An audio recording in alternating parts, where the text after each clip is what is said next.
Alden Richards, nagsalita tungkol sa relasyon nila ni Catherine Bernardo. Nagbigay na ang Asia's multimedia star at kapuso star na si Alden Richards patungkol sa tunay na estado ng relasyon nila ng multi-awarded kapamilya actress na si Catherine Bernardo. Ilang linggo na ring laman ng mga usap-usapan sa social media platforms at ilang mga entertainment news sites ang mga kumakalat na larawan nina Alden Richards at Catherine Bernardo kung saan makikita ang mga sweet gestures ng aktor sa kapamilya actress sa birthday celebration nito noong April 2, 2024.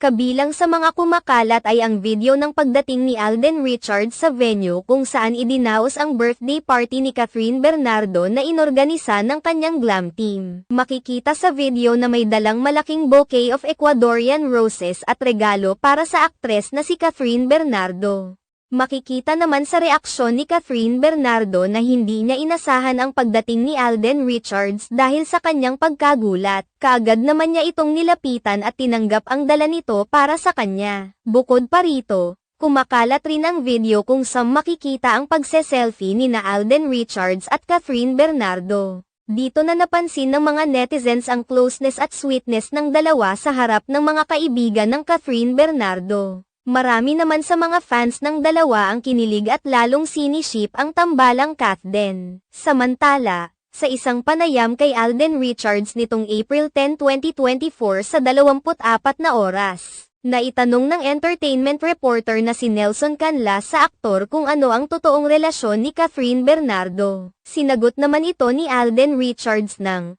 "What you see is what you get."